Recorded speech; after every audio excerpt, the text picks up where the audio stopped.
নতুন ওএনএম নীতি নাকি পুরনো ব্যর্থতা ঢাকার নতুন মোড়ক? গ্রামে জল সংকটের মাঝে সরকারের নতুন ঘোষণা। রাজ্যের গ্রামীণ পানীয় জল সরবরাহ ব্যবস্থাকে শক্তিশালী করার দাবি তুলে নতুন অপারেশন অ্যান্ড মেইনটেনেন্স নীতি চালু করেছে রাজ্য সরকার। সরকারের বক্তব্য, জল জীবন মিশনের আওতায় এবার থেকে গ্রাম পঞ্চায়েত ও এডিসি ভিলেজের ভিডব্লিউএসসির মাধ্যমে ছোটখাটো মেরামত ও রক্ষণাবেক্ষণের কাজ হবে। তবে প্রশ্ন উঠছে, দীর্ঘদিন ধরে যেখানে বহু গ্রামে অনিয়মিত জল সরবরাহ, বিকল প্রকল্প ও রক্ষণাবেক্ষণের অভাবে মানুষ ভোগান্তিতে, সেখানে নতুন নীতি বাস্তবে কতটা কার্যকর হবে? নতুন নীতিতে জল ব্যবহারকারীদের কাছ থেকে ফি আদায়ের কথাও বলা হয়েছে। বিরোধীদের অভিযোগ, বছরের পর বছর পরিষেবা নিশ্চিত করতে ব্যর্থ সরকার এবার সেই দায় সাধারণ মানুষের কাঁধে চাপিয়ে দিচ্ছে। সাবরুম ডিডব্লিউএস এর আধিকারিক দেবব্রত ত্রিপুরা দ্রুত সমস্যা সমাধানের আশ্বাস দিলেও স্থানীয়দের দাবি ঘোষণা নয়, তারা নিয়মিত ও নিরাপদ পানীয় জল চান।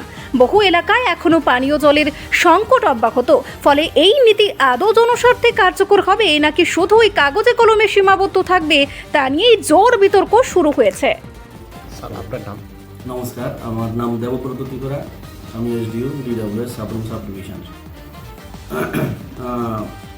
আপনারা হয়তোবা অনেকে জেনে গেছেন যে গ্রামীণ পানীয় জল সরবরাহ ব্যবস্থা সুষ্ঠু পরিচালনা ও রক্ষণাবেক্ষণের জন্য সরকার ইতিমধ্যে একটি অপারেশন মেইনটেনেন্স পলিসি প্রকাশ করেছে। এই পলিসি অনুযায়ী জল সরবরাহ ব্যবস্থার পরিচালনা, রক্ষণাবেক্ষণ এবং বিভিন্ন স্তরের প্রতিষ্ঠানের ভূমিকা, জিপিবিসির দায়িত্ব, বিডব্লিউএসির কার্যাবলী, user charge, water quality monitoring এবং কমিউনিটি পার্টিসিপেশন সব কিছু বিস্তারিতভাবে উল্লেখ করা হয়েছে। মানে সংক্ষেপে যদি বলতে চাই, গ্রামীণ স্তরে যতগুলি ছোটোখাটো মেনটেনেন্সগুলি পঞ্চায়েত বা বিসিগুলি তারা নিজেরাই ঠিকঠাক করবে। মেজর কাজগুলি ডিপার্টমেন্ট দেখবে এখন থেকে, এই অপারেশন মেনটেনেন্স গাইডলাইন অনুযায়ী। আগে তো আপনারাই দেখতে ডিপার্টমেন্ট আগে ডিপার্টমেন্ট দেখতো, এগুলি আমরাই দেখতাম। এখন থেকে ছোটোখাটো সব ধরনের মেনটেনেন্স পঞ্চায়েত নিজে দেখবে। এখন কি এই ধরনের স্কিম চালু হওয়ায় জনগণের উপকৃত হবে বলে মনে হয়?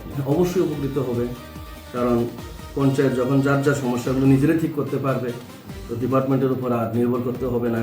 কারণ ডিপার্টমেন্টের কাছে অনেকগুলি পঞ্চায়েতের ইস্যু থাকে, একসাথে অনেকগুলি সমান সময়ে ঠিক করে ওঠা সম্ভব হয়ে ওঠে না। তো পঞ্চায়েত যদি নিজের কাজ নিজেরা করতে পারে তো অবশ্যই ভালো হবে, সবার জন্য ভালো হবে। রিপোর্ট সংবাদ প্রতীক্ষা।